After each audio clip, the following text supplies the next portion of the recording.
Assalamualaikum warahmatullahi wabarakatuh. Izin memperkenalkan diri, saya Audi Putriagini dengan NPM 23530410005. Di sini saya akan mempraktikkan keterampilan 8, yaitu keterampilan membelajarkan kelompok kecil dan perorangan. Sekian, terima kasih. Wassalamualaikum warahmatullahi wabarakatuh.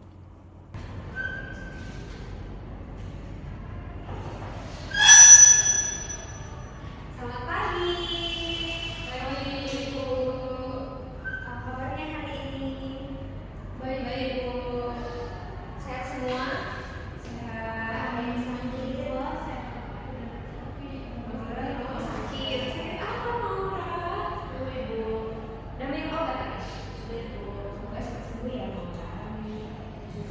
Baik, sebelum mulai pembelajaran hari ini, mari kita berdoa terlebih dahulu.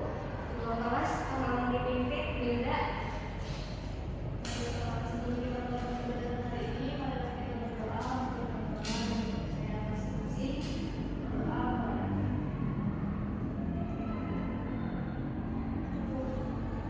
Terima kasih sudah hari ini. Apakah hadir semua? hadir semua, Ibu. Hadir semua, Ibu absen dulu ya. Ibu. Nansya, Hadir. Yunda, Maura, hadir semua ya hari ini. Baik, sebelum kita memulai pembelajaran hari ini, Ibu mau mengulas sedikit tentang materi minggu lalu. Materi minggu lalu kita bakal membahas apa ya? Mendapatkan informasi dari teks eksplanasi, Ibu. Benar, minggu kemarin kita sudah mempelajari materi tentang Mendapatkan informasi dari teks eksplanasi. Ibu mau bertanya ini sebelum lebih lanjut.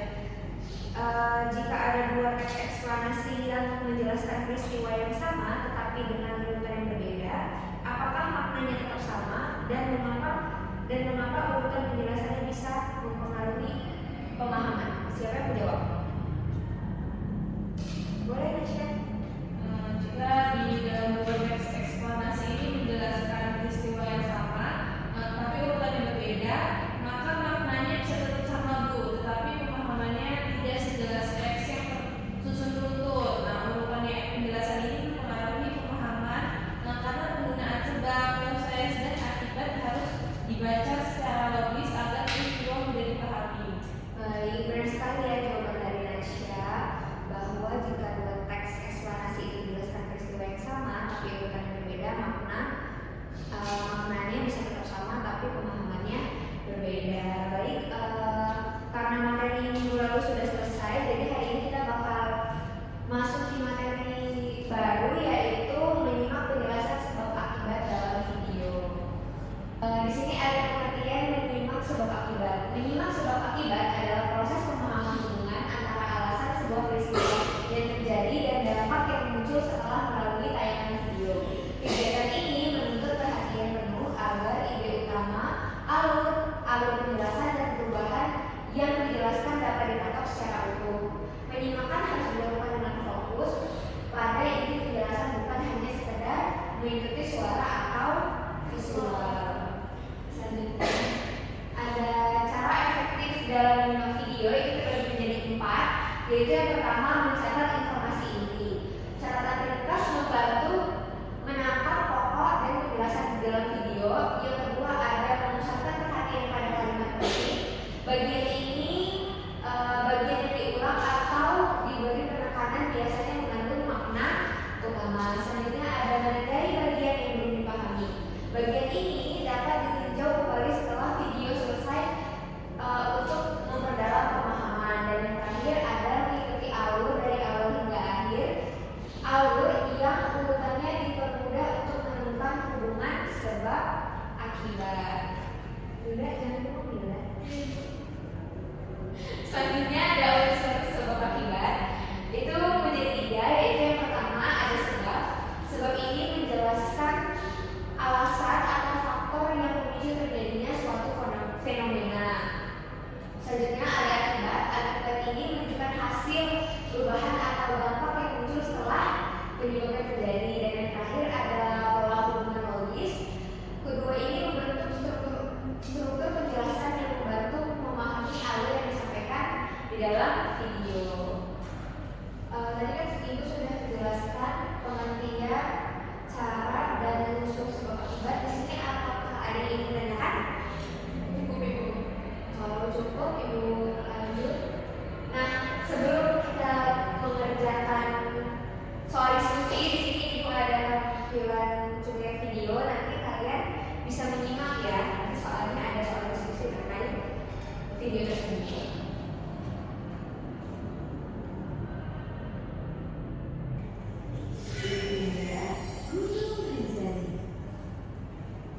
Simak ya.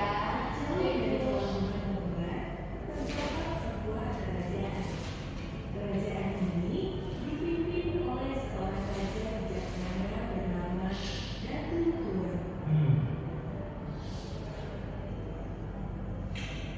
Di kerajaan tersebut, Datu Tuan menghabiskan waktunya bersama sang permaisuri yang cantik bernama Dewi Mas.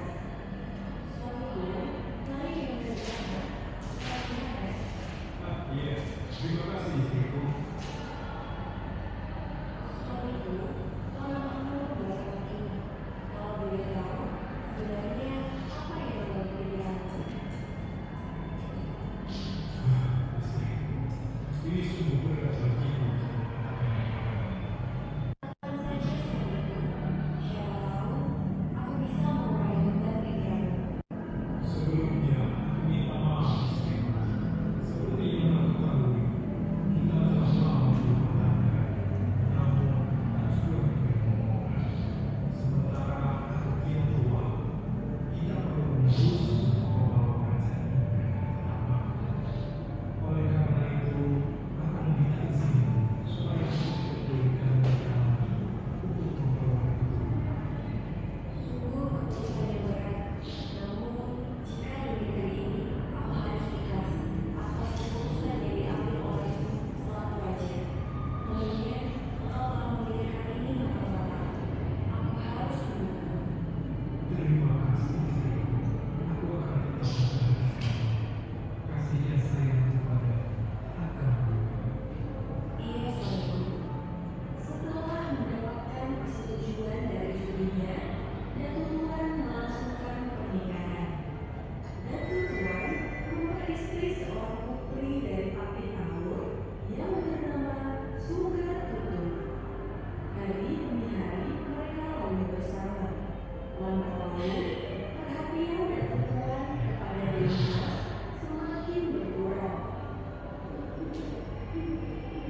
namanya Datu Tuan. Setelah sekian lama, akhirnya Raden Luna menetapkan kakinya di pelabuhan Lembar. Raden Luna mulai menyusuri daerah itu mencari pusat kerajaan Datu Tuan. Hingga ia akhirnya tiba di kerajaan Datu Tuan. Permisi pengawal, aku hendak bertemu dengan Datu Tuan. Siapa kau?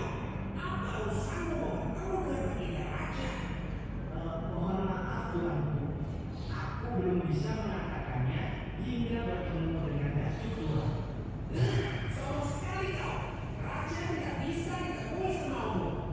Pertarungan antara Raden Luna dan pengawal kerajaan pun tak terelakkan. Pertarungan sungguh berlangsung sengit. Namun, kesaktian Raden Luna ternyata tidak sebanding dengan pengawal. Semua pengawal kerajaan berhasil dikalahkan Raden Luna. Pertempuran itu pun terdengar di telinga Datu Tuan. Ia segera turun tangan untuk mengatasi keributan itu. Namun, ketika hendak melawan Raden Luna, sebuah kejadian aneh terjadi. Tiba-tiba terdengar suara dari atas.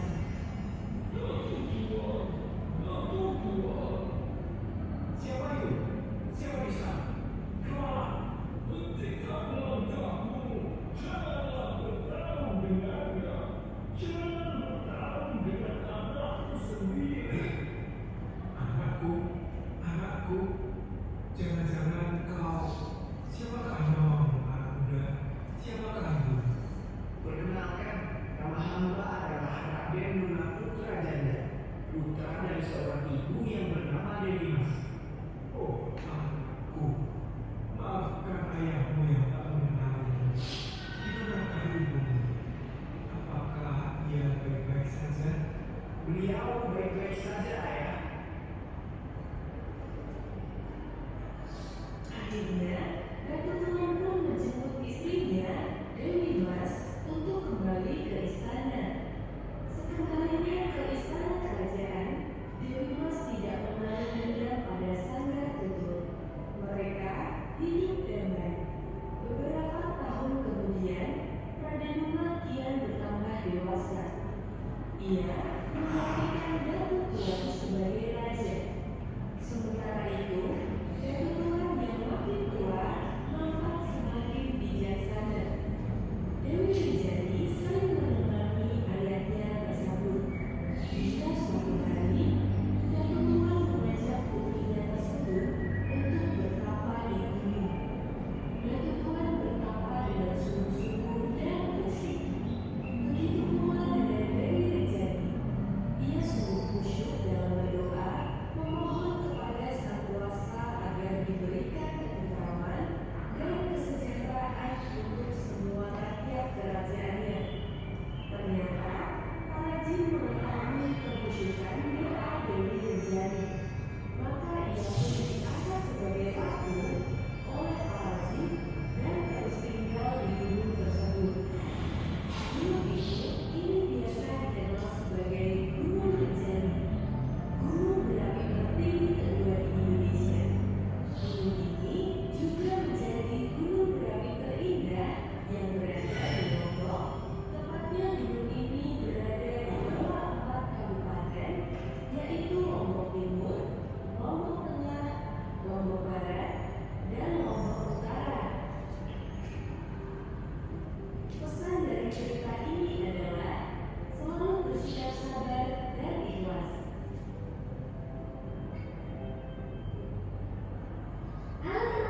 Baik, tadi sudah menyimak ya video singkat yang sudah Ibu bawakan. Di sini ada soal diskusi. Jadi bentuk tugasnya itu ini kan 3 kelompok, bisa dibuat kelompok kecil ya. Nah nanti satu orang yang mempresentasikan hasil jawabannya, nanti anggota kelompok yang lain menanggapi. Jadi kerjakan dulu nomor 1, nanti setelah mendapatkan jawabannya, nanti salah satu perwakilan kelompok akan memaparkan jawaban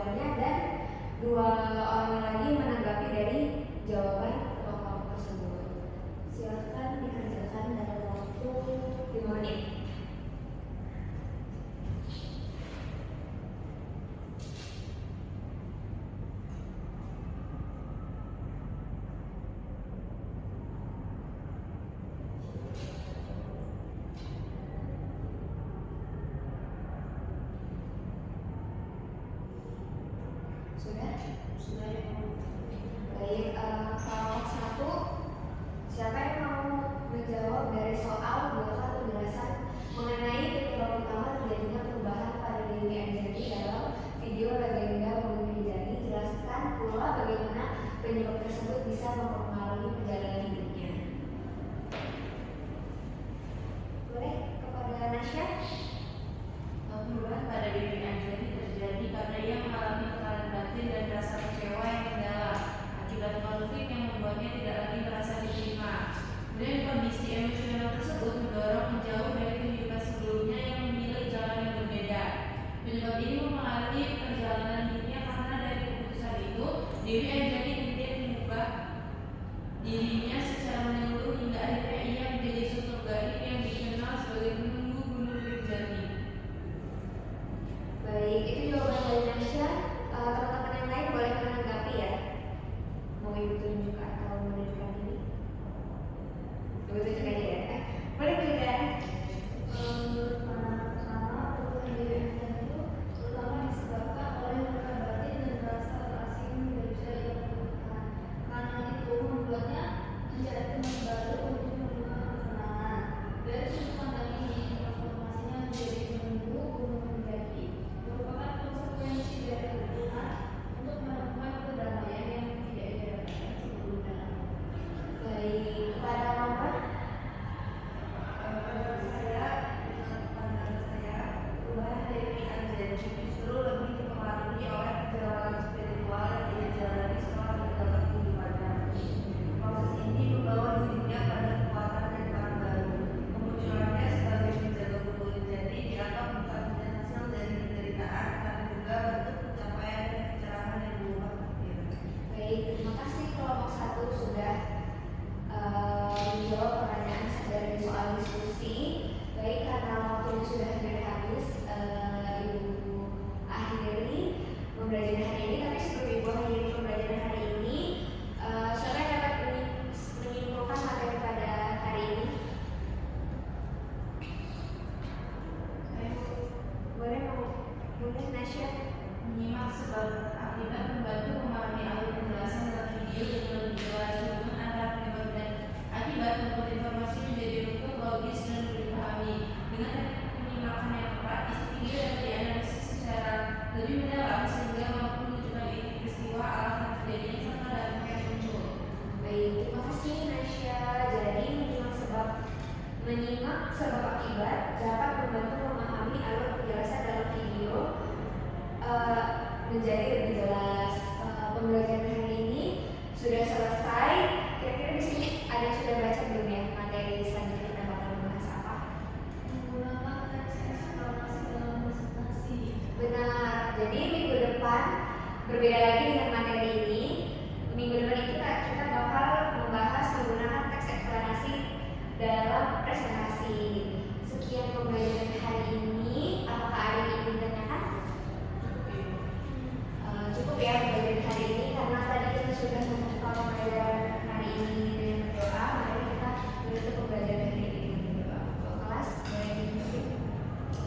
Untuk kami pelajaran pada hari ini, mari kita berdoa. Kita akan meminta masing-masing berdoa lain.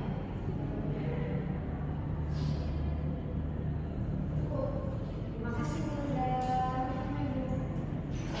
Ibu akhiri. Wassalamualaikum warahmatullahi wabarakatuh. Waalaikumsalam warahmatullahi wabarakatuh. Terima kasih Ibu. Iya, sama-sama.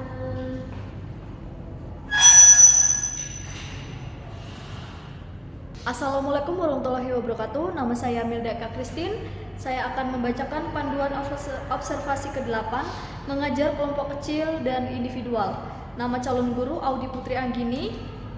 NPM 235304105. Waktu pukul 8.30 WIB. Tanggal 27 November 2025. Topik menyimak penjelasan sebab akibat dalam video. Yang pertama, menunjukkan kehangatan, menunjukkan kepekaan, mendengarkan, merespon, membangun hubungan saling mengerti, mendukung, membantu, mengerti perasaan, menangani emosi siswa atau mengendalikan situasi sudah dilakukan dan sudah baik. Yang kedua, menetapkan tujuan, merencanakan kegiatan, memberi nasihat, membantu menilai sudah dilakukan dan sudah baik.